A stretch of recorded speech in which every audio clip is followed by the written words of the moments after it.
Okay, we are ready to begin our second unit in teaching social mitzvot, Be'et Olam L'Chavero. This unit is entitled Dan L'Kaf Zchut, loosely translated as giving the benefit of the doubt. Now, how would you go about teaching this to your students? And I think that one way is to first give them an opportunity to think about how they judge other people that they happen to meet. Take a look at this PowerPoint.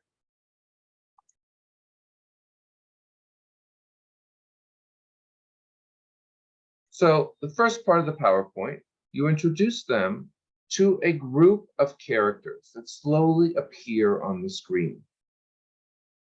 Now, each of these characters has something a little out of the ordinary about them. They're not like, your smiley run-of-the-mill characters. And each character, in a few moments, is going to get a number from 1 to 8. Ask your students to write down the numbers 1 through 8. And for each one of these characters, tell us what they think the mood of the person is. And would they like to befriend such a person? Is this the type of person that they want to get to know? Or would their initial reaction possibly be I'm moving the other way? Discuss that a bit. And then talk to them about the mitzvah of Dan L'Kaf Zchut. And that mitzvah is found in the Gemara in Shavuot. Havidanet chavercha l'kaf zchut, the Gemara says there. But what is the source? What is the basis? Where in the Torah do we get this particular mitzvah that you're supposed to give someone the benefit of the doubt?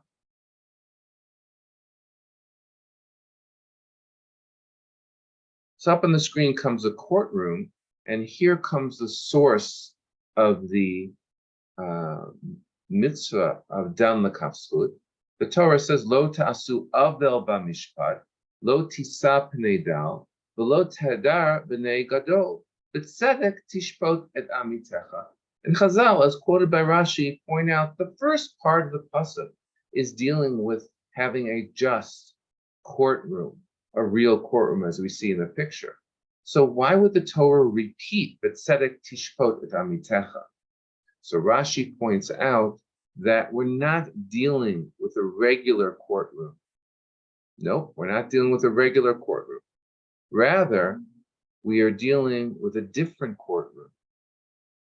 The courtroom of your mind. How do I look at other people? How do I judge other people? What first impression do I allow to sort of take over my thought process? And from there, the Gemara gets out, Havidan et chavercha l'kaf zchut, that you should judge your friend and give him the benefit of the doubt. Now, in the Sifra, this is brought down a little bit differently. This is what I think we're more familiar with. Havidan et kol ha'adam l'kaf zchut. You should judge everyone and give him the benefit of the doubt. So, do we have a machloket here? At first glance, the Sifra and the Gemara really are different, because chavercha usually refers to chavercha b'mitzvot. It means someone who is a Jew, someone who's your chaver, someone you know. You have to give the benefit of the doubt. Whereas kol adam refers to everyone. You have to give everyone the benefit of the doubt. So it might be a machloket, but it might not be. The Sfat Emet is actually concerned, or he points to, the language of the Sifra, where it says, Havidan et kol ha'adam l'kaf zchut. Now, proper Hebrew would entail a slightly different reading of that particular phrase. It should be Havidan et kol adam l'kaf zchut, that you should judge every man, every single man, you should give him the benefit of the doubt. So the Sfat Emet says, why is that hey there? What's ha'adam? And he suggests that perhaps the reason for the hey is not to tell us what the mitzvah is of giving the benefit of the doubt, but how to go about doing it. In other words, if you look at kol ha'adam, the entire person, if you allow yourself not to focus on one little thing that's wrong with the person, but focus on the entire person, then you can reach dan lakach zchut. Then you'll be able to give the benefit of the doubt. So that's a beautiful idea from the Sfat Emet. And what I'd like us to think about now is we just did 2 slides. We did an introduction. I showed you the pictures of the people. I told you how the source, which is the pasuk, B'tzedek tishbor amitecha, and how that refers to the courtroom of your mind rather than the courtroom. But imagine that you don't have a high school age group, and you wanted to teach a bunch of 2nd grade girls these particular ideas that we just went through. How would you do it differently? What would be your game plan? What would be your lesson plan? So I'd like you now to look at Moodle, and you'll see that there's something called an outline of dan lakach zchut for 2nd grade. And that's what I want you to do.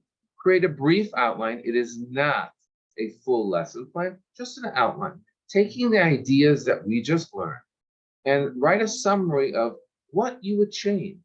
What would you different because it's a 2nd grader? What types of presentations would you make? How would you be maf'il the students?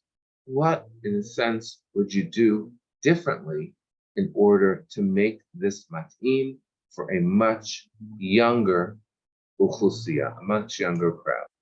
So I wish you a lot of hatzlacha. Please take a look at Moodle and work on this matala. Take care.